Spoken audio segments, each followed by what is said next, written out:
HiSec Buyback offers a 90% GDA anywhere in HiSec. Simply go to hisec.evebuyback.com, appraise your items, create a contract, and get paid quickly. Hello everyone, welcome back to Talking in Stations. I'm your host, Rahne. I'm joined here with Nick. Nick's having microphone issues. I'm assuming Twitch chat can hear him, but now Discord's being an issue for whatever reason. And then we also have CaseyLP with us. Casey, you want to give us a brief introduction of who you are and what you do? Sure, I'm CaseyLP. I'm currently in FC for Brave Collective.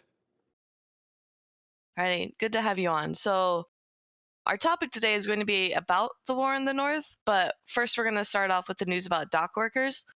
So there's been, I think someone said a Reddit thread, and then there's a screenshot going around that dock workers is actually closing down.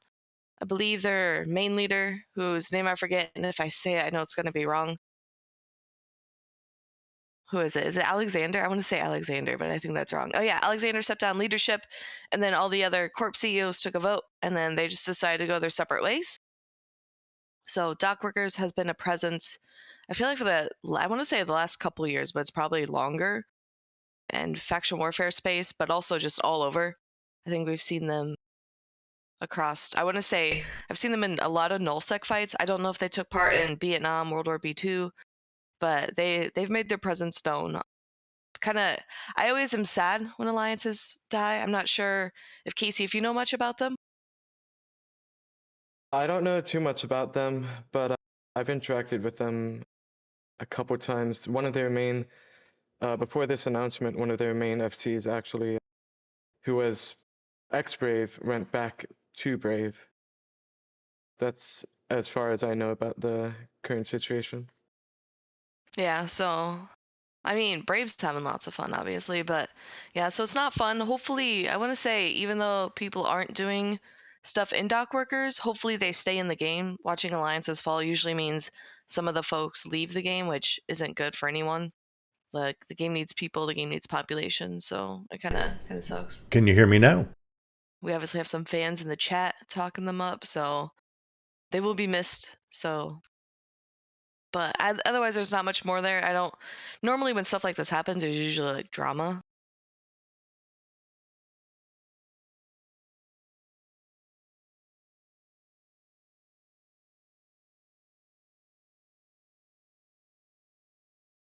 All right, we're back.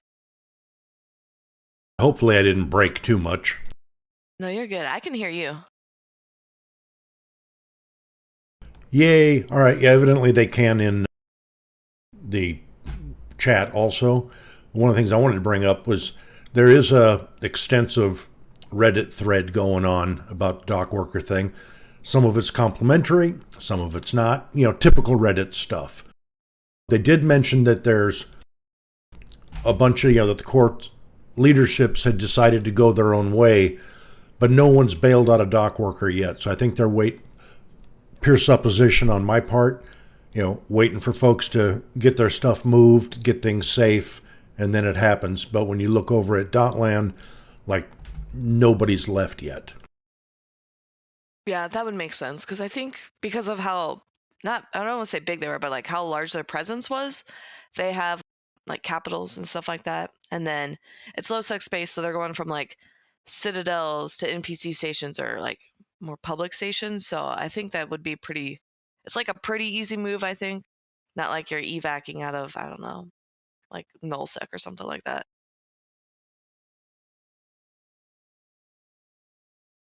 Yeah, like I said, and if you read through some of the Reddit, I mean, there's a lot of folks giving them props for fighting and for hanging out, and I guess they did a good chunk of low-sec gate camps to make that spicy to get through.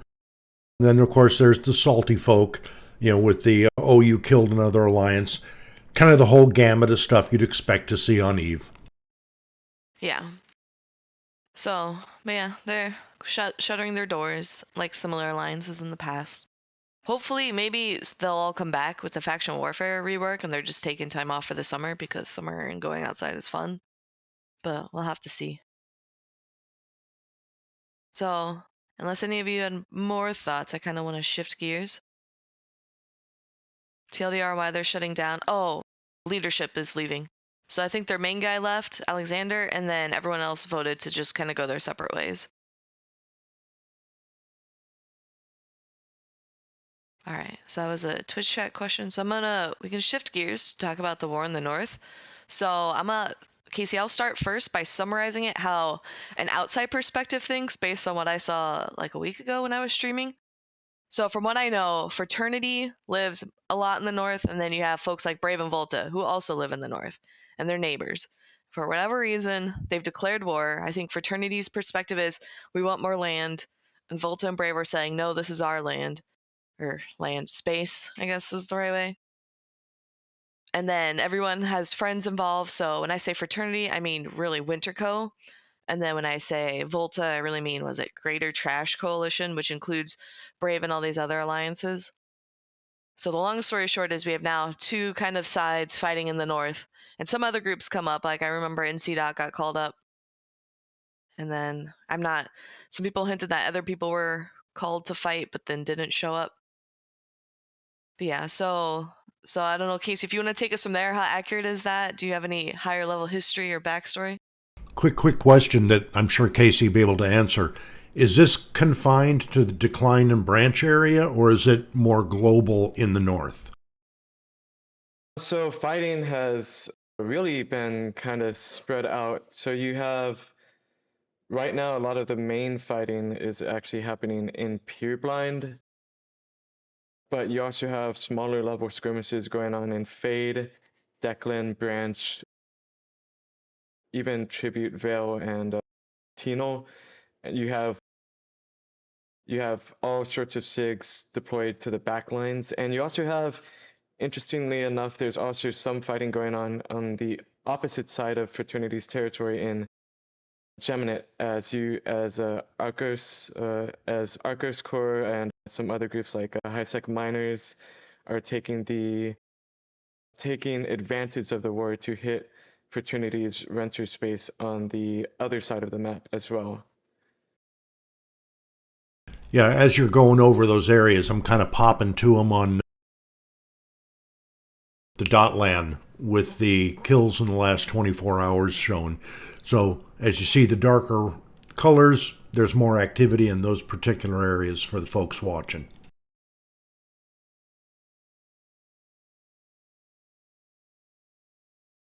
Alrighty. So we have fights going across the north. That's interesting. I didn't know there was fighting in Geminate. Yes, actually, I think last night even, well, there's the fight going on. There's a fight going on in Pureblind, and I think it was about a 60 bill fight in total. And at the same time, there was also a fight going on in Geminate, which I think fraternity renters or fraternity allies lost about, I want to say about 30 bill worth of capitals at the same time that the fight in Pureblind was going on. Okay, and so this fighting, so I said it was fighting really for space. Fraternity wants GTC space, GTC wants to keep their space. Does GTC also want to expand and take some of Fraternity's regions, or are they good where they stand right now? I don't think DC really wants or needs to expand. They were perfectly content where they were. If any offensive action takes place against Fraternity's space from this point on, it's not in the sake of expansion, but more as the sake of retaliation for what's been done to them. Okay, so any space that GTC kind of gets that they didn't originally have is more of a way to kind of tell the attackers to heck off sort of situation. Yes, yes. But as of the moment, it's more or less a purely defensive war. You did see there was an attempt by Volta to anchor a Fortizar in YTAC 1918, which is of course across that regional from Declan into Branch, and that was met with over 1,200 players, including bat phones and from Fraternity Rent-A-Co side. They even called out a about a 200-man NC Cerberus fleet also came. You had of course Skill Yourself came, and even Deepwater Hooligans came with a sizable Vulture fleet.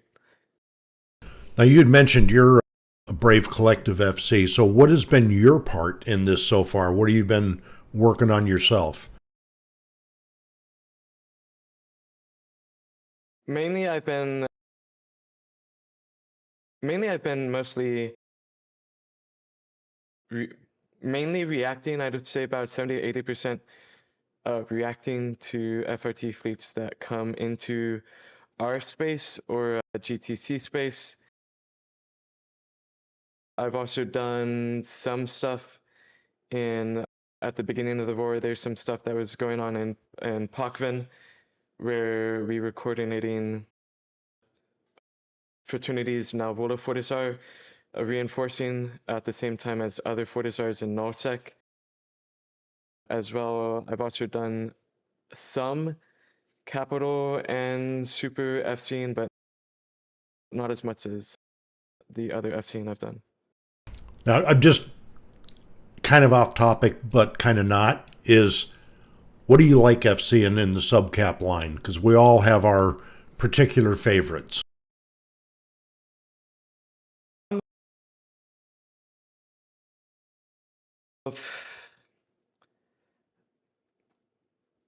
So I can FC Minions and Cerberuses really well, but my my actually favorite style of FCing is more of the smaller. I actually lead Braves Proc Sig. That's my favorite kind of FCing, like that small 20 to 30 man versus 20 to 30 man fights. I like my Drekovac fleets. I FC from a monitor as few times as I have to. I much prefer doing it from a command ship or even something else, but if you have to use a monitor, you have to use a monitor. Fair enough, man. Just had to ask.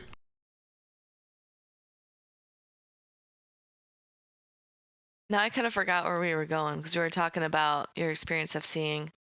So we were going over the background of how Yeah. this kind of all kicked off. So I think this can all be traced. You could really go back far with this. You could go as far back as 2019, 2018 with this, but if you want to go more recently, I think it was either I think it was about 2020 when frats first started expanding into the north to Vale of the Silent. You had the more or less, I think they were called the Freemen of the North Coalition there. You had Rotkapel, I forget the other groups, but there's some more or less independent alliances living in Vale of the Silent. And they were fighting against scum lords who were at the time aligned with fraternity. And they were even called like fraternity pets at the time or whatever. But fraternity decided that they wanted to expand north, and in the process, they not only kicked out all of those independent alliances, they also kicked out scum lords, which caused scum lords to join E and Volta, who and several other groups which moved further west into Declan and the Fade area. And then you did have some fighting going on in the north between GTC and Fraternity until eventually they signed a NIP with each other, which essentially ended all conflict. And I think Fraternity ended up gaining Branch and Veil and Tribute out of that engagement. Fast forward a year or two, you have Boss Alliance, which was newly formed out of remnants of mainly X-Test and X-Brave. and they moved themselves up to Vino area, and they, they staged around the NPC space there. They staged around the NPC space there. They dropped a lot of Astrohuses, some Fortizars, and basically their whole stick was they would hit fraternity territory. They would blops into it, even like nano supers, all of that stuff. And fraternity didn't really like that, so they did a campaign to burn all of Boss's Vino structures to the ground. Of course, you know how hard it is to evict someone from NPC space, so this went on for a very, very long time.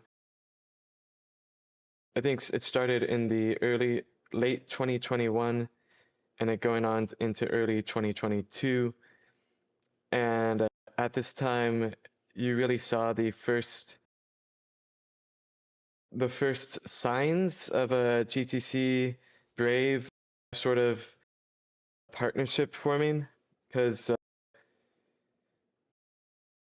Brave moved into Pureblind early 2022, late 2021, and they really wanted to get away from the large coalition kind of stuff. A lot of the discussions were made that that we were never going to join a large coalition.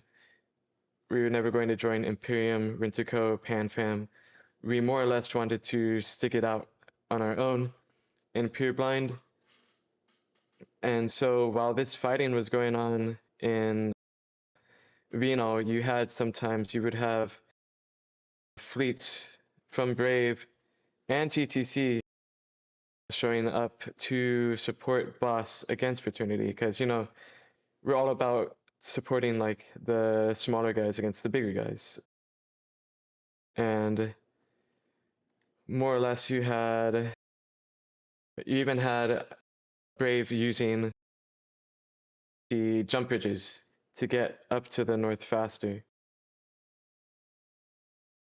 And of course, there's no formal blue status. There's no formal agreements between Brave and GTC. In fact, I think even like a month or two before this war kicked off against Fraternity, there was a 100 bill dread brawl between Volta and Brave in Pureblind. And so the Vino fighting settled down after a while. Boss decided to actually join GTC formally, and they moved into Fade along with most of their members. And I think the first signs of further war that was happening, was probably 1 to 2 months before this all kicked off. You had Banderlogs in NPC space in Pureblind, and Banderlogs is part of GTC now, but before they're mainly independent. They're in Pureblind NPC space, and they also had some software of their own. They still do. But you saw FRT start making early moves into Pureblind. I heard rumors of them that they were going to do it like probably 2 to 3 weeks before they put their first structures down. But you saw them. The first thing that happened was they put a Fortizar down in 5ZX, which was also the staging of Banderlogs at the time, and also where most people ran their NPC missions out of, the NPC burner missions. And from there you had more Sov attacks. You had Fraternity taking out Banderlogs, Athenors, and placing Tatars of their own on R64s. You had some Sov being taken. You saw D7T being taken, which is now a very prominent jump ridge, very important jump ridge for Fraternity to get them from Tribute to Pureblind fast. And eventually you had, it was about a 60-70 bill fight over the final timer of Bandolog's Fortizar in 5ZX, where Fraternity brought pretty much their entire supercap fleet, along with 3 to 4 full subcap fleets. And on the other side, you had Brave defending, you had GTT defending Bandologs, even Horde and Test, interestingly enough, also showed up to defend Bandologs, that Bandolog's Fortizar. You even had Initiative show up in a Tornado fleet to basically everyone you can think of that wasn't Winterco came to shoot Fraternity there. But basically after that happened, things kind of died down a little bit. Snuffed Out was doing some things in Pureblind. They dropped an Asvel one jump from Brave's previous staging in QTech 5 in Pureblind. And for the anchoring timer, Snuff actually didn't show up to the fight, but Fraternity showed up to the fight. And they shot our jammer in that system, and they also shot our fleets. But then they ended up just shooting the Snuff Asvel themselves. You also see during this time the reformation of Skill Yourself. If you remember, Skill Yourself used to control all of pretty much the entire drone regions during the, I think it was called the Holy War, where they kicked out the previous residents. And during the 2018-2019 Fraternity War against Legacy Coalition, Skill Yourself was one of Fraternity's main allies during that. Skill Yourself, of course, disbanded, but they've been coming back at a smaller scale than they used to be, but still, they can still form 40, 50-man fleets. They've been staging out of NPC Pureblind, and again, this time they've been allying themselves with Fraternity, including FCing some Fraternity fleets. You've seen that before, providing faxes for Fraternity fleets, and just more or less supporting their objectives. And so this war really first kicked off. Fraternity dropped a Fortizar in 7RM. In 7RM, one jump away from Brave's now staging Keepstar in FTech N. And so they dropped it in Chinese time zone, and they were able to anchor it. Eventually, Brave was able to kill it, but it took a lot to kill it. I think 250 Munins died in order to kill that Fortizar and some carriers, but it did die. And then from there you had the Keepstar and 5ZX being dropped. You had more infrastructure being dropped from Fraternity and Pureblind. Asterhuses in the NPC constellation, Fortizars, and then another Keepstar in Rory, which is one jump from Fade. And then you had, I think you had the official declaration of war by all of the sides. Fraternity declared war first, and then Brave and GTC responded in kind. You had more Fortizars being dropped in Fade. Some of which died unanchored, many of which went through. And then from there, it's just been more back and forth, a lot of back and forth. Fraternity has been sending constant US time zone fleets into Pureblind, mainly to ref either just to ref structures or to reinforce iHubs. They successfully reinforced 2 iHubs during this war. One was in FTech N, and you actually saw the biggest fight of that war in FTech N, which I might talk about a little more detail later, but Brave defended that one. And you also had EC Tech being refed, which came out a day after FTech N, which was last night, which Brave also managed to defend. Which was also a pretty big fight, but although not nearly as big as the FTech N iHub fight. Still 300 people dropped in that. And shooting also next door in EW, there's another, obviously in the last 24 hours, that's almost 1,000 ships in those 2 systems. Yes. So yeah, the fighting was very much, more or less, it was spread out between those 2 systems with smaller skirmishes across the constellation. So yeah, from there it's been more or less of a stalemate. Brave. So the reason Fraternity went for those Brave iHubs first is because we originally had them set to US time zone, which is the equivalent of the morning, late, and then late US time zone is going on into noon and afternoon for Chinese time zone. So Fraternity tried to go for the headshot there, but since then I think all the timers have been set into deep EU time zone, which is obviously the middle of the night for their Chinese time zone. Is Volta? I was gonna say, isn't Volta and Friends also more EU time zone based too? Yes, Volta and GTC is very, very heavily EU time zone based. Much more so than Brave even. Okay.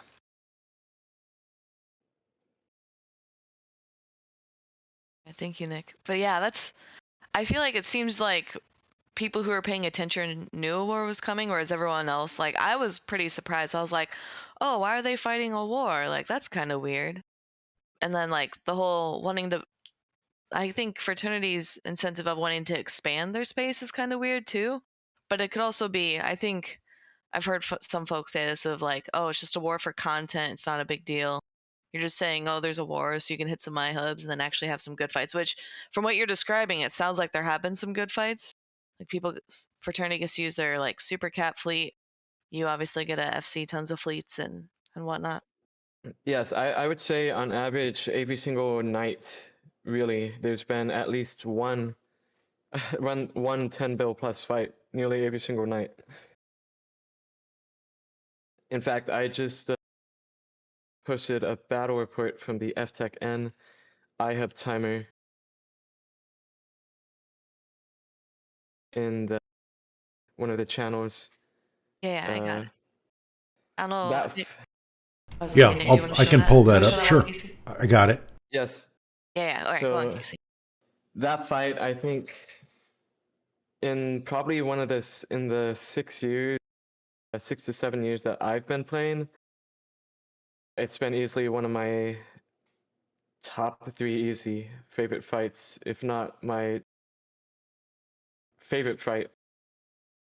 So it was just basically it was a combination of everything going right. It was a good timer. You had people everywhere show up left and right from Brave that resubbed to try. I know one guy that resubbed like 5 accounts to help defend our home system.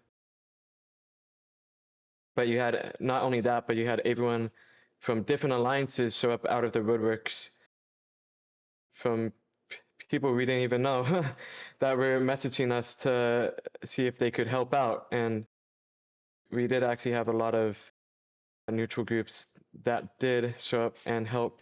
Either they were gate camping reinforcements in, or they were giving out intel. We had people from alliances whose alliances wouldn't let them help, but they still showed up and gave intel and that kind of stuff. basically a lot of support from different alliances, which probably added an easy 100 numbers, 100 people to our side. But before that fight, you had a lot of planning going on by the Brave FC team. I think in the pre-fight brief, we had 20 plus FCs or other leadership basically sit down like an hour, 2 hours before, actually 3 hours before the timer, and we laid out our plan about how the fight was going to go down. I'm just looking at that battle report. Got a quick question on that because you're right. A ton of smaller groups or groups of various sizes showed up on both sides to help out. And I see Brave Collective on the same side with Banderlogs, and y'all took some space from them not too long ago. So I take that's mended the relationship there? Oh yeah, so Banderlogs is part of, we have a pretty good relationship with Banderlogs now. They're in GTC now, and even before that, when Fraternity was first pushing into them, there was some coordination going on with Banderlogs. We put aside our differences and we decided to shoot the the batter guys, so to speak. And but yeah, basically this fight, not only was it, I think every single line member during that fleet, I think had fun. There is minimal tie-dye, even though there's like 1,600 people, because fighting was spread out across the entire constellation. There is very, very minimal tie-dye. I think the worst it got was like 60%, which was very brief. You saw, but yeah, there's all sorts of different fleets going out. Brave had a dedicated Dictor and small gang fleet. You had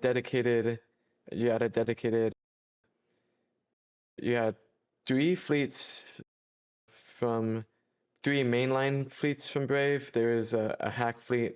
I think there's one hack fleet, and then there was a Jackdaw Tower fleet. You had a Brave brought out their capital and super fleet, which you even had nano supers going around the constellation, being pre-scouted, killing enemy Entosis faxes. That's kind of impressive. I don't think I'd ever expect that to happen, but that sounds hilariously fun. Yes, and before the fight, FRT also did some prep of their own. They put like 10 dreads in every single system during their prime time, and you can see that some of them actually ended up dying. And then I think probably one of the most significant things that happened is they gated, as you might see, they gated 40 supers and about 40 fax 10 carriers into the constellation under a signer jammer on the same grid as Brave supers and carriers. And they didn't really do much during the fight, but I thought it was really a very cool move by Fraternity.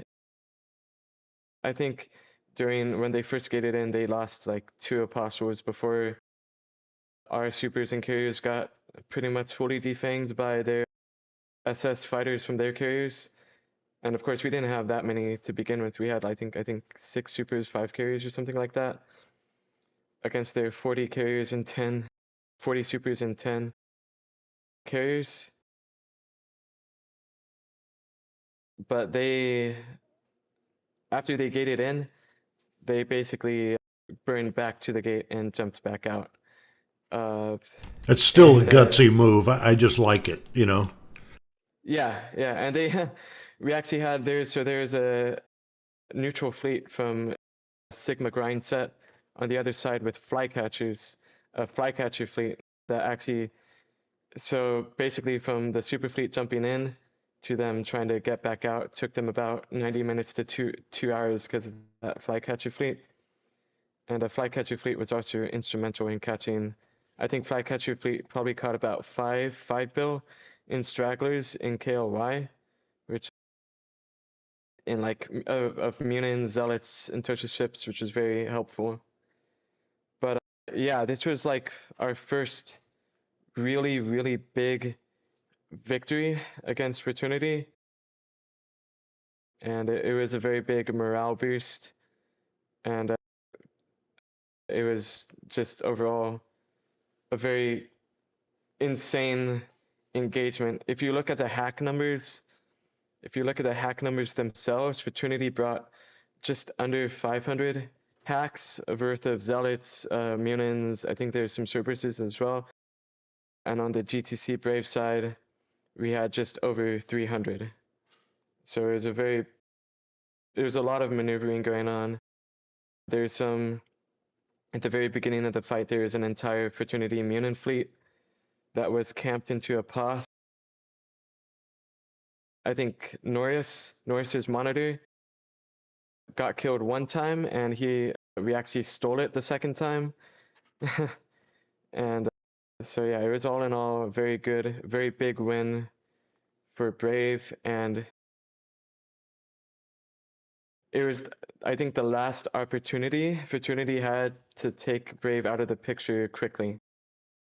We did have the EC Tech iHub timer.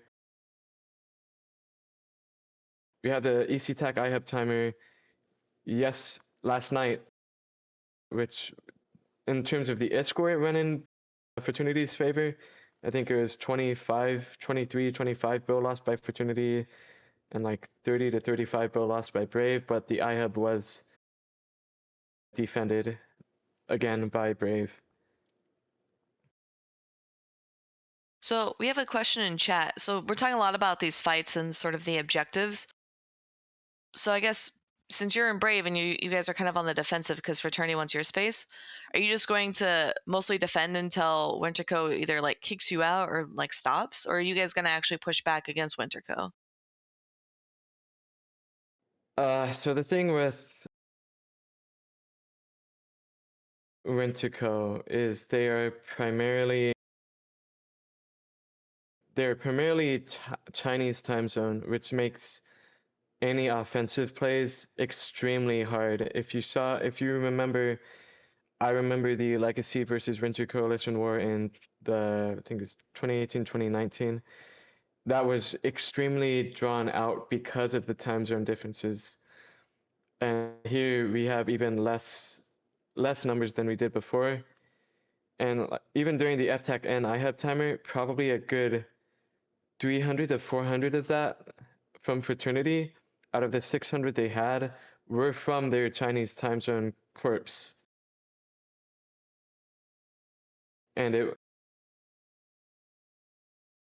And that was not even in their prime time. That was like in the morning for them. So any offensive plays are probably going to be relegated to blops, drops, baiting, cloaky camping. I think at our current pace, we can probably hold out against Fraternity more or less indefinitely. It's just a matter of who gives up first. And you saw in the World War B2 or Vietnam, whatever side you're on, that how powerful the defender advantage can be. You see, even after Imperium was relegated to basically their last 1 to 2 constellations, they were still able to hold out because of how defensive wars work. And you saw, unfortunately, I was not there for the last couple months of that war, but more or less their morale held, and basically Pappy's side lost steam, and they basically weren't able to keep up the war. Well, and if you look, Frat's got some serious numbers too, over 24,000. So yeah, keeping the morale up, they don't have to target as many folk. Yes, and you also see that the war is very I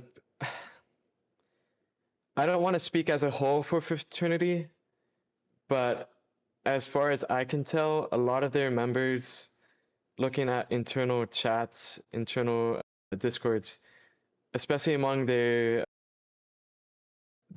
EN time zone contingent, their EU time zone and US time zone, the war is somewhat unpopular, or and I was actually checking some Horde discords as well, and a lot of from fraternities that were from PanFam are also more or less supporting Brave from the sidelines, from all I can gather. Even the Matani made in a recent address, he was actually also cheering for Brave, which I don't know if that's a good thing or a bad thing, but it is what it is. Yeah, it's really fun. I know I always join in on cheering for Brave. I'm in PL, so obviously I'd be more fraternity aligned if my alliance probably had to pick a side. But it's always fun because people get really defensive when you insult them for attacking Brave. And this is coming from somebody in PL who's notorious for attacking Brave, so it's kind of fun. Then Apollo in chat's asking who's attacking and who's defending. So fraternity is trying to invade both Brave and Volta space. And so we're just kind of I would say within a month of the official war declaration, but there's been fighting going on for quite a while. So we're only a month in. Just Casey giving us an update. So Casey's a Brave or an FC for Brave, and he's been fighting in a lot of these fights. So he's breaking them down, kind of the goals, the objectives, who came and who won and who lost. Another interesting turn of events from this, at the beginning, you actually had snuffed out, and you had snuffed out on the side of fraternity until very, very recently, and they were fighting in joint fleets with Skill Yourself. And I forgot to mention Skill Yourself is under a new alliance banner. I'm not gonna even attempt. I call it keyboard smash. Yeah, I'm not even gonna attempt. But basically, they've been flying in joint fleets until very recently. I know that Tau AD has gone AFK recently, but he and some other Snuff leadership actually got on at some point during the last week, and they more or less yelled at their members for flying in Skill U fleets against Brave and supporting Fraternity. And so since then, I've seen a lot less snuffed out participation during this war. You also had Deepwater hooligans that have showed up a couple times. They haven't showed up a lot of times recently, but they've showed up before in Zealot fleets. And Jackdaw, they showed up in a Jackdaw fleet for the FTech and iHub timer on the side of Fraternity. If they've been hired as mercs against Brave and TTC, I don't know, or if they're just doing it for fun, who knows.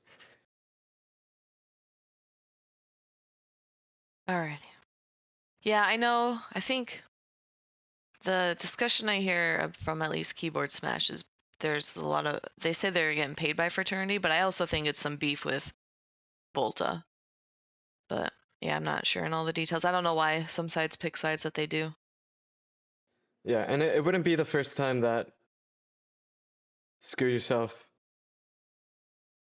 made move or decided to join up with Fraternity during the Legacy versus Winterco war.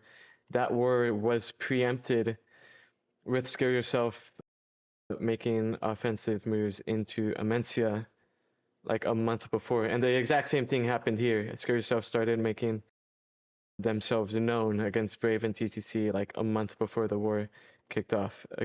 Same thing. Yeah. Oh, Deluxe says it's mostly for fun. Yeah, that makes sense. I mean, that's how it goes a lot of times, right? Like Skill U is mostly US, EU. They have some Australian time zone folks. But I think if they want content, instead of fighting against Fraternity, which has mostly Chinese time zone, it's probably easier to fight against the guys with a strong US or EU time zone. So, yeah, makes sense. I think I was trying to say, like, we kind of talked future state because we talked a lot about what's been happening. Do you think this war is going to get bigger? I know there's a war in the South. Talking Stations hasn't really touched on it much, but do you think the folks from the South are going to come up? So that's mostly like Pan Fam and Fire versus Imperium. Do you think any of those like coalitions will get involved? I think that right now Imperium and PanFam are mostly going to be focused in the South. I think if there's the opportunity for it, I think, in fact, we already saw that Northern Coalition came up that one time with a 200-man strip fleet, but I think it's mainly going to be opportunistic bat phoning, more or less. I think if there's nothing going on in the South, which I think who knows, maybe there'll be something where the stars align and both Imperium and PanFam have no timers to go to, and they might show up at some point. But I think if it does happen, it's going to be a 1 or 2 off situation. Alrighty, yeah, that makes sense. Yeah, and I remember because I was streaming that fight and people were like, NC.'s here, and I could only see like one person in the system, and then they showed up with their fleet. I wasn't expecting it because, like, I don't know, I wouldn't expect NC to travel that far. It's a long ways. Sorry, my cat made a noise. But yeah, what about, so like we're talking about people joining the war. What about future state? You think this war will last as long as the last major war did, or do you think this is more of like a 6-month kind of content war? I think right now I think this war will last. It could be anywhere from 6 months to a year. I don't see it being any less than 6 months. It's hard to say right now because obviously you have a stalemate going on, but I don't see it going more than the 6. I don't see it going any less than 6 months.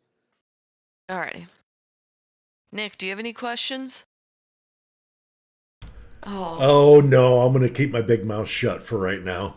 But one thing I will say, if you remember the initial, you talk about going 6 months, but everything's in a stalemate right now. Remember the initial push in World War B, Vietnam, the last big war, when the Pappy forces were initially trying to break into Fountain. That went on longer than what we're doing right now. But once they busted in, that's a different story. So if someone makes inroads in that, Y1918 up north, going either way, that could break the front open. yeah, that's true too. Yes, and I think one of the biggest things that fraternity has right now is they have to fight on a lot of different fronts. So they've not only do they have to worry about branch, they have to worry about their renter space in Tino, they have to worry about being hit in Geminate, even Pakvin to a certain extent. And every time something happens in Purblind, they have to move their supers all the way to Purblind. If something happens in Branch, they have to move them all the way back to Branch. And those are not easy move ups. They have to cross regional gates. They have to. Those are like 90 to 2 hour move ups. Like you saw in the YTech 19, they brought their super fleet, and like the day after, they had to move their entire super fleet to Pureblind, and they had to. It's a lot of. It's a lot of work for their FCs and for their super pilots to go back and forth like that. And of course, now they don't have a supercap fleet in their home space or to the east, which makes them extremely vulnerable to their reactors being hit to. And now other groups, like last night, are taking the opportunity to drop their caps on renter caps, on their allies caps, because they don't have that super cap umbrella anymore. And I know, I was gonna say, are people actually ratting with supers or anything like that? So like, are they able to get dropped in their own space by, you know, hunters or anything like that? Oh yeah, so there was a move up. There's actually there's a lot of opportunity for dropping capitals. Just a couple of days ago in BKJ and BKG, in fact, I can link that BR real quick. That's right, I'm gonna link it.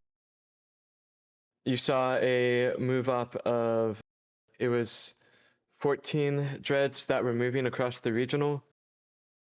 And I don't know if the move up was poorly managed or whatever, but they managed to get 5 of those dreads caught, and they were dropped on by a nano super and like a billion Munins and bombers and kikis before Fraternity was able to respond. And besides that, I know the branch renters and the TNL renters, they love their marauders. They love their putting out their capitals on field, which is a lot of, it's basically, there's a lot of opportunities to drop. All right, because I was thinking, oh, they're moving, but they're moving in their own space. But even in their own space, it's still hostile, whether it's your move ups or your actual ratters or PvEers. Yeah, so for example, to get into branch or to TNL, they, unless they want to go the really long way, they have to cross that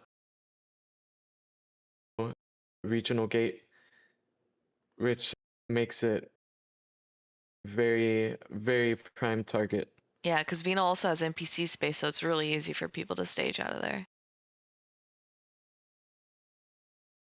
I didn't realize that. That's a good call too. Like the logistics behind all of this, which obviously creates fatigue. Fraternity potentially fighting a war on 2 fronts, because when they attack GTC, then they could be getting attacked also in Geminate. I'm glad we had this, because I did not realize there was all this stuff behind the scenes that I wasn't paying attention to. I was just seeing battle reports and hearing stories.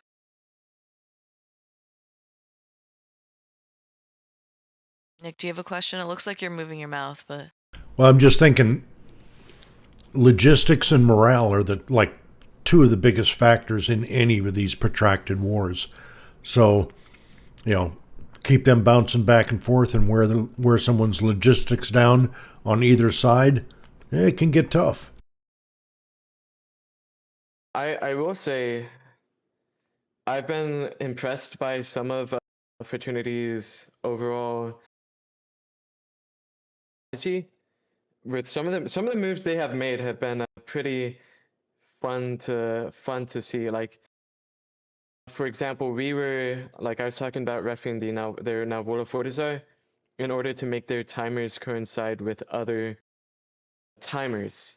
So they had to either choose to defend Navola Fortizar or defend Sec Fortizars. In fact, we saw the reason we were able to get that 7RM Fortizar down was because they diverted like 150, 200 people to defend Navola, which was at the same time. But I remember there was one fight where they actually reinforced their own Fortizar in Navola so that we could not reinforce it to make the timers coincide.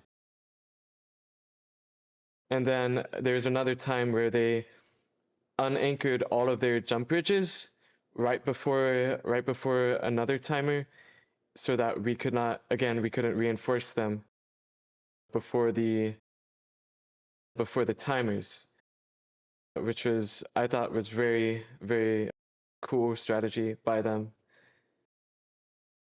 Yeah, that's impressive. And so, for further context, Novula is the Fortizar and Poshvin. So if they lose that, then they can never get it back. There's no way to get stuff back in Poshvin. Plus, Novula would then, even though originally was a low sec system, it acts like a wormhole. So it's not like they can just asset safety their stuff or not worry about it. They would just lose all to the attackers. But yeah, that's impressive. I never considered that.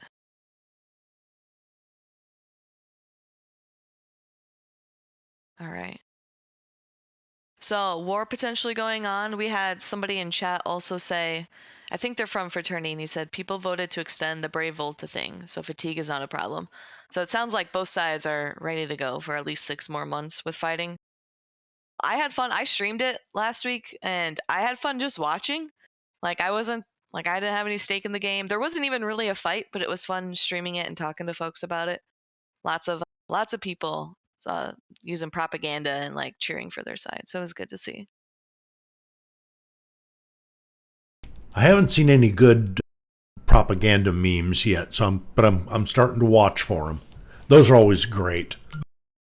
Yeah, the memes Oh are yeah, if so, Braves and Volta's propaganda has been on point for the last week or two. If you just check the r/eve, I think most of the top posts at the moment are propaganda from Brave and Volta.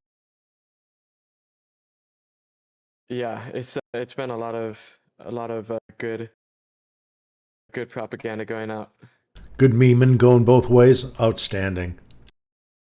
it's always the best with like Eve stuff is the memes. Like nobody cares about the actual fights, just we want to see memes.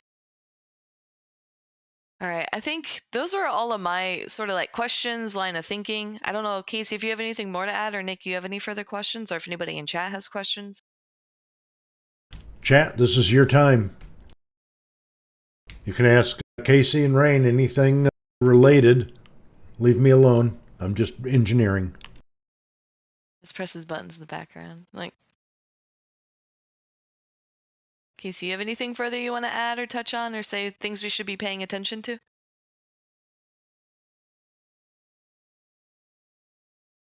I think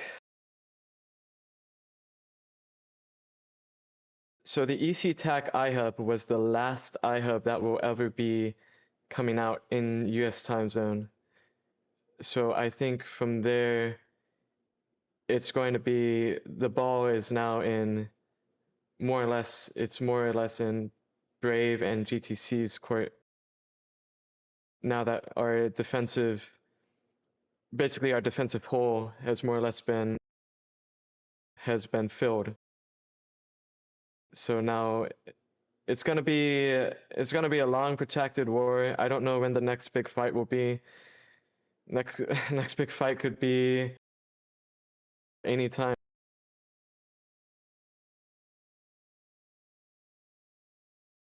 Back and forth. Alrighty, Nick, are you there? Yeah, once again, that's engineer pushing the wrong button. Yeah, I was gonna say. Yeah, you're good, Casey. So Casey was Nick for you. So Casey was saying he doesn't know when the next fight will be, but just to keep an eye out. Predicting not U.S. time zone based on the timers that are set. Yeah, and Rifsy asked a question if there's any mercenary involved. Fraternity. So I don't know if in fact, I know Skill doesn't worry about money at all, so I would not be surprised if they're doing it just for fun or just for free. But Deepwater Hooligans, it would not surprise me if that was a money thing. I don't know about anyone else they might have or might be hiring. And then on the other side of Brave GTC, we don't have any mercenaries. Any of the neutral groups that have showed up to support us have basically reached out to us directly to see if they could help without needing any prompting from us. Alrighty. No, that's good. That was a good question.